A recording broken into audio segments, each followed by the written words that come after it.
c'est mercredi, et puis le mercredi, on cause boutique.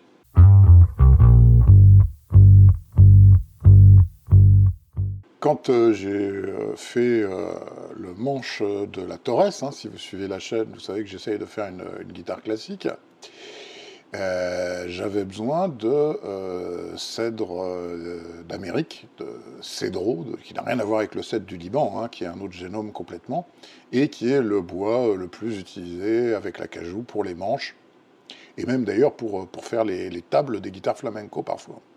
Eh bien, j'ai été obligé d'en acheter 4. J'étais obligé d'en acheter 4 parce que, alors j'en ai acheté 2 chez un fournisseur et un chez 2 autres fournisseurs. Je vous donnerai pas les noms des fournisseurs, mais voilà, on va en parler quand même.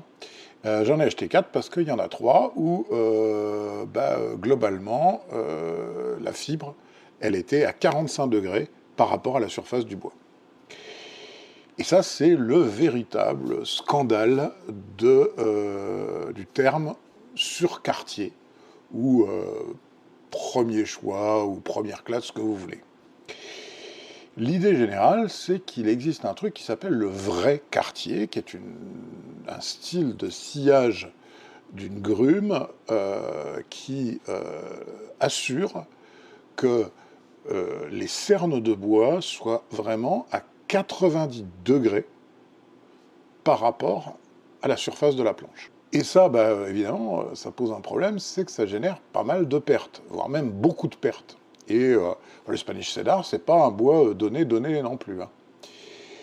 Les scieurs et les marchands de bois ont décidé d'un commun accord, en fait, qu'une autre coupe, qui s'appelle le faux quartier, que je vous montre là, qui évidemment réduit énormément les pertes, mais qui fait que globalement, les fibres, suivant le morceau de bois, vont aller de 90 degrés, un vrai quartier, à 45 degrés, ce qu'il y a sur les bords. En fait, ça allait être vendu comme du quartier. Et donc, nous autres pauvres consommateurs, c'est la loterie, quoi. On passe une commande d'un manche en cédro premier choix, et puis quand on voit arriver le truc, on voit arriver ce qu'on peut, quoi. Et donc sur les 4, en plus, vous le verrez dans la vidéo dimanche, il y a le seul qui est en vrai quartier, c'est-à-dire qu'il y a les fibres vraiment perpendiculaires, ce qui, je vous rappelle, est quand même une garantie, surtout s'il n'y a pas de truss rod, s'il n'y a rien du tout, d'avoir un manche qui va durer dans le temps, qui ne va pas se déformer. En plus, il était super léger. Donc j'ai décidé, moi, de trouver une source pour avoir, et vous proposer de temps en temps, des manches en cèdre, en Spanish Cedar, sur vrai quartier, et avec une très bonne densité, puisque c'est un peu aussi ce qu'il y a sur le sustain, quoi. Ce qui fait que, de temps en temps, il y a des ébénistes et des luthiers qui préfèrent utiliser de l'acajou plutôt que du Spanish Cedar, à cause de la faible densité. Donc en fait, celui que je vous propose, il est vers les 610 kg par mètre cube, alors que la moyenne habituelle du Spanish Cedar, c'est plutôt 500 kg, voire même 470 kg en moyenne par mètre cube.